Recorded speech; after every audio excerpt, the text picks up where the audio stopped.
Manyo na po. Panagutin po ninyo, si Martin Romualdez, yung demanda, totohanin niyo yung demanda, huwag yung demandahan lamang na i-acquit niyo eventually. Because it is one thing to file a complaint, it's entirely different matter to prove a case. You have to file a case against Martin Romualdez na talagang totohanan. And para po maging totohanan ang laban kay Martin Romualdez, gamitin ninyong state witness si Saldico because only an insider can tell you the whole story inside. Ganyan po nabuwag ang mafia. Galing sa loob ang nagsiwalat ng pangyayaring sa lahat.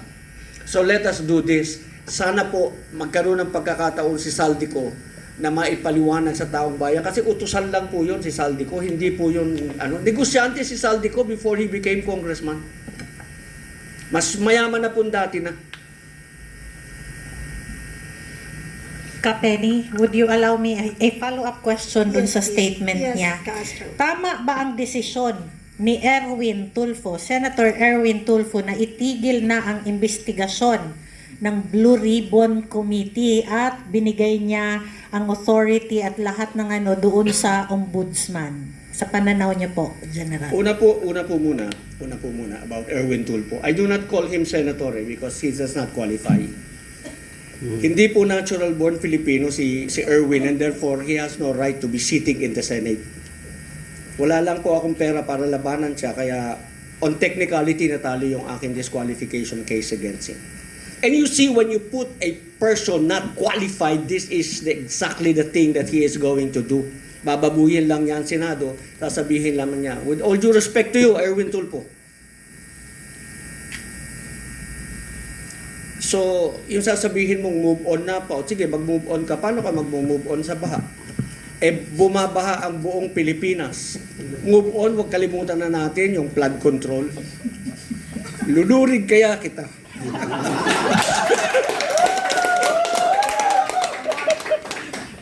So, General, hindi pala 24 wise men and women sa Senate ngayon. There are only 23 wise men and wise women in the Senate. 22 po. 22.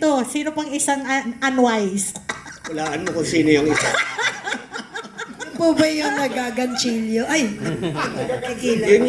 Yun yung yumaman sa iskandalo sa buhay ng tao.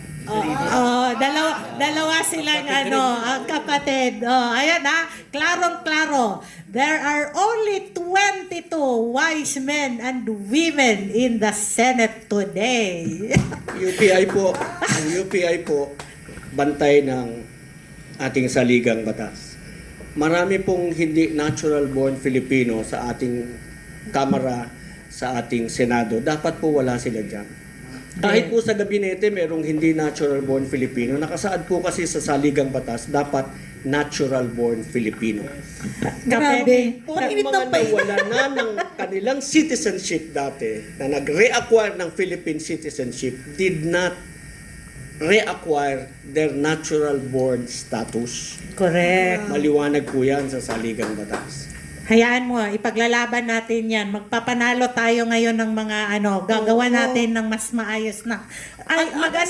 Sandali lang, Ka-Astra. Kasi sa totoo lang, itong nakaraang SONA, ang talagang tumatak sa isip ng ating mga kababayan, sa ating lahat. Meron laging sinasambit na salita, yung salitang mahiya naman kayo. Sa tingin mo, sa mga narinig natin at nailatag ng ating mga guest ngayon na mga butihing mga naninindigan sa katotohanan na tama, kanino kaya pwede ipatungkol yung salitang yun? Ako ba? Sa mga anong tawag mo dun sa may tawag sa group of crocodiles. May tawag doon Crocodile farm. Hindi, crocodile farm pero The House of Crocs. anyway, the House of Crocodiles. Siguro bato-bato sa langit. Tamaan na. Tamaan tablang ka sana. General, ano ko lang kasi doon sa tanong ko sa iyo, 'di ba, about the kung tungkol kay Erwin para sa ating mga kababayan, no.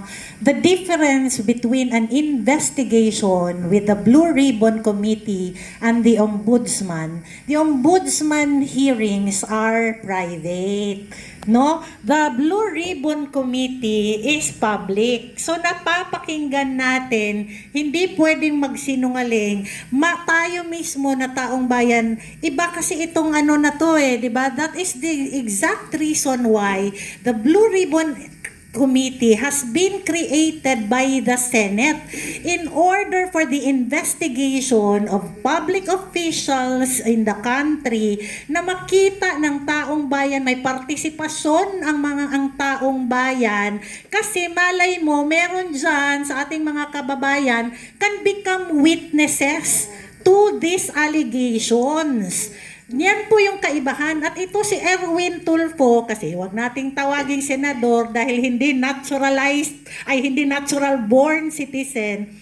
Si Erwin Tulfo ay ayaw na niya na ituloy ang investigasyon ng Blue Ribbon when in fact it is the best avenue for all the people of the Philippines who are taxpayers na ninakawan with these projects na ginawa ng administrasyon, na makita ang buong katotohanan ng walang maskara at walang tabil, di ba?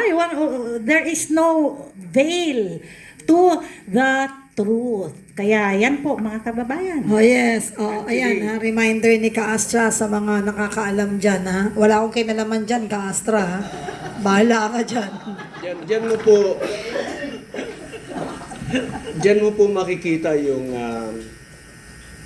kaalaman ng isang tao na para sabihin niya na huwag na nating imbestigahan. That reveals so much about himself.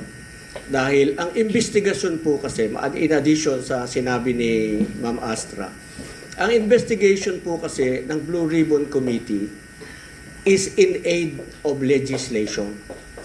Okay? Kaya sila nag-iimbestiga because gusto nilang malaman paano nangyari itong malawakang nakawan na ito. Ano ang dapat gawin para ito ay ma-prevent na hindi na mangyayari sa darating na panahon. Yun po yung purpose ng investigation ng Blue Ribbon Committee. Ngayon, kung ayaw imbestigahan nung chairman ng Blue Ribbon Committee, di sinasabi niya, hayaan mo na magnakaw mga tao, huwag na natin itong remedyohan, huwag na natin itong gawa ng paraan. Because your purpose for investigating is to come up with a law. Kaya nga po, ang kanilang investigation sa Blue Ribbon Committee is in aid of legislation para makagawa sila ng batas to prevent this from happening again. And to recommend penalty for the offense.